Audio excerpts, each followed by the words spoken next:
జీవితంలో చాలామందికి ఎట్లా బ్యాలెన్స్ చేసుకుని బతకాలనే విధానం తెలియని వాళ్ళు చాలామంది ఉంటారు. ఎట్లా ఖర్చు పెట్టుకోవాలని కూడా తెలియని వాళ్ళు ఉంటారు.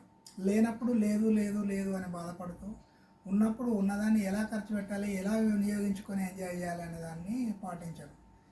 ఫర్ ఎగ్జాంపుల్, నాకు అక్కడ 4 ప్లాట్లు ఉన్నాయి, ఇక్కడ 100 ఎకరాలు ఉన్నది, 10 ఎకరాలు ఉన్నది అని వాటిని చూసుకుంటూనే ఉండడం. కానీ దానిలో కొంత కూడా నేను ఎంజాయ్ చేస్తాను, నా తరం వరకు నేను ఎంజాయ్ చేస్తానని అనదు.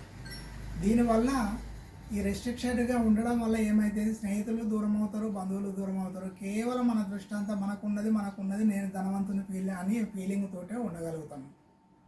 ఉన్నది మనం కాస్త ఎంజాయ్ చేయనప్పుడు ధైర్యం చేసి కొన్ని డబ్బులు ఖర్చు పెట్టుకొని హాలిడే విహారయాత్రలకు అటు ఇటు పోయి ఎంజాయ్ చేయాలని అంటే, అయ్యో ఎందుకు అటుపోతే ఖర్చు అవుతాయి, ఇటుపోతే ఖర్చు అవుతాయి. మనం ఖర్చు చేసుకోకపోతే మనమే ఖర్చు అయ్యి వెళ్ళిపోతాము. మిగిలేది ఏముంటుంది, శూన్యమే ఉంటుంది. ఉన్నప్పుడు ఉన్నదానిలాగా, లేనప్పుడు అంటే లేదు అనేది మనం కష్టపడతాము. ఉన్నప్పుడు మాత్రం ఉన్నదాన్ని ఎంజాయ్ చేయడంలో చాలామందికి తెలియదు. అది తెలుసుకొని మూవ్ అయిన వాళ్ళే జీవితంలో సార్థకత చెందినట్టు, సుఖపడినట్టు లెక్క.